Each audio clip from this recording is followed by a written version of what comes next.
Hari Om Tat Sat. Welcome to Swami Jyotirmayananda Society, our journey to self realization. Please subscribe for the mystical meanings and to enjoy daily satsang. We are currently exploring the book Advice to Students, authored by Swami Jyotirmayananda Maharaj and narrated by myself, Swami Nikhilananda. So, in today's satsang, we are going to discuss a profound topic of concentration and meditation, which is highly productive if we know how to do it properly and helps us in every dimension of our life. So let's begin the value of concentration. You can give a monkey a big title, make him a manager in charge of $1 million business, put a hat on his head, give him a necktie and a wonderful coat, but he cannot be really successful in that situation, isn't it? So too it is with people. If you cannot control your mind, you are like that monkey only. You may get great external power and wealth, but you remain internally restless like that monkey, and your prosperity will have no real meaning. If you watch your mind, you will see that it is constantly jumping. However, if you could train it to stay on any one thing for 10 minutes, you would experience the development of a special energy within you. This unique energy that results from concentration enhances your intellect, your emotional faculty, and your imaginative capacity. It awakens your latent inner powers and enables you to have clarity of thinking and efficiency in action. If you develop concentration, you can do it in what you can do in 2 hours um, will take you very little time. So if something took you 6 hours, you may be able to do it in 2 hours with better quality, more precision, and a better result. And all that time you save, you can do other productive things. This is the power of concentration. Because when the mind is distracted, you move from one direction at one moment and then you switch to another direction very quickly because the mind is agitated. You may move to the east 5 steps and then back to the west 3 steps. If you're constantly moving back and forth, nothing can be accomplished. Without concentration, you may study a book for hours without ever knowing what you were reading. If someone asks you what you just read on the previous page, you won't remember. When you have concentration, however, as soon as you open the pages of a book, you know how to identify the important points and organize those points so that your mind can grasp them. You know how to distinguish between the essentials and the non essentials. Let's go through a interesting story about a swan and the crow. Once on an island there dwelt many crows who were very arrogant and thought that they were the most superior birds. One day a swan came to that island, and the leader crow approached the swan saying, "How many type of flights do you know?" The swan said, "I know only one way of flying." "Well," said the crow, "I know 99 ways of flying, and I challenge you to a race. Whoever reaches the first tiny island out there in the middle of the ocean will be the winner." The swan said, "I'm not really interested in this race, but since you're insisting, let's go." Both birds then started flying out over the ocean. The crow began to show off all the different flight patterns he knew.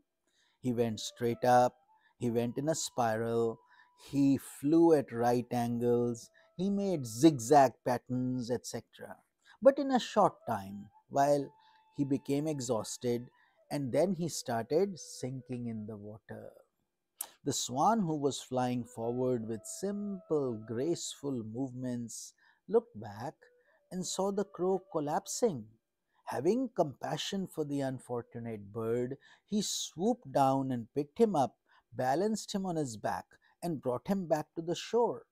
When the crow had rested a bit, the wise swan said, "It is better to know just one way of flying that can get you across than to know so many ways that can get you nowhere."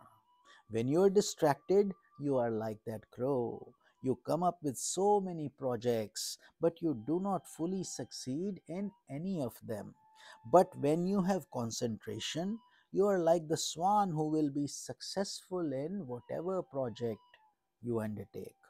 Whether you are trying to reach a practical goal in this world, or whether you are trying to advance spiritually towards the ultimate goal of self realization, if you have good concentration of mind, it will keep the goal clearly before you and move towards it in a meaningful and purposeful way. So, let's go through some instructions for concentration and meditation. Set aside one room in your house or a separate part of one room for a practice of meditation. If you live in an apartment or you don't have the luxury of extra space, just carve out a small corner, keep it pure and sanctified, and don't have any clutter around it, and just put your Ishta Devata and a candle and some incense, and that should be your escape zone that takes you to a transcendental world. So keep that room as a shrine so that the moment you enter it, your mind is filled with spiritual vibrations. You may choose to burn incense also, as we discussed before you start meditation, because that extra beautiful fragrance gives you a deeper devotion, a feeling of sattva, purity. Early in the morning, at the time of sunset, or in the evening before you go to bed are the best times for meditation. At these times, the mind is calmer and more receptive.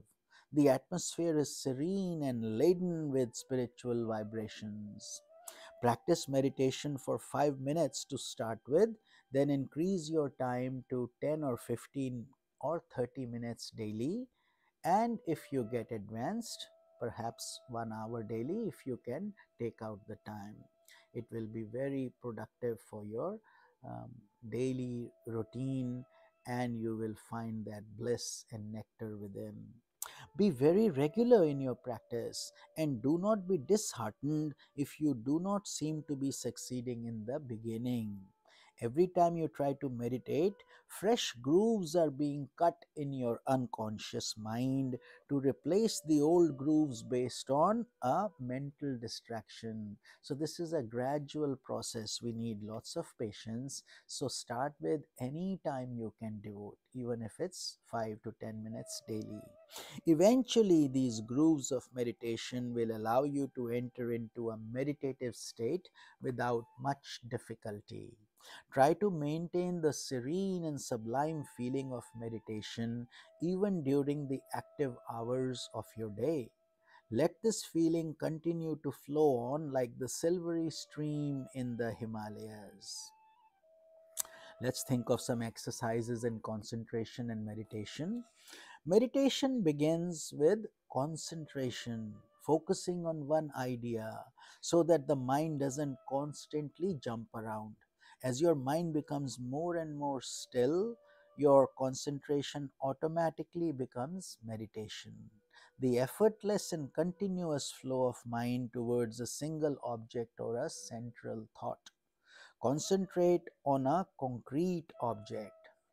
Practice concentration by putting a picture of Krishna or Rama or Jesus or any spiritual ideal before you and place a lighted candle in front of that picture. Then gaze with eyes open at the candle flame, and through that flame see the picture illumined. Steady gazing with eyes open is called tratak. As you gaze, do not strain your eyes. Close them whenever your eyes feel tired. Then open them again and continue to gaze at the candle flame. Each time you close your eyes, try to visualize the divine form in the picture illumined by the light. You may concentrate upon anything you like most. whatever you are drawn to, whatever is elevating and inspiring. You may concentrate on the shining moon, on a particular star in the dark night, on the rising sun, on the waves of the ocean, on distant mountains, on a beautiful river, or a color or sound of other sense perceptions, or on any object of your choice. There is tremendous freedom. The main focus is that your mind should not jump around. It should find rest in one thing and then gradually slip from concentration into meditation. Repeat this practice of concrete concentration again and again, day by day.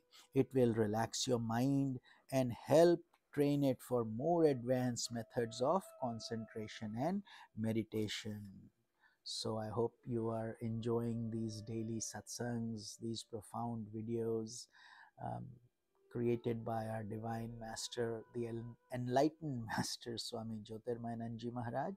And if you can even take just listening to these on a regular basis, these daily satsangs, that itself will nourish your soul, and then gradually you will over time see that you have climbed a mountain where you're getting a distant vision of many things, and you'll find you are happier, joyful, more serene, and becoming spiritual also. All this is a cumulative effect, but consistency is needed, regular effort is needed. This is Swami Nikhilananda. We will continue this beautiful journey in tomorrow's satsang. Hari Om Tat Sat.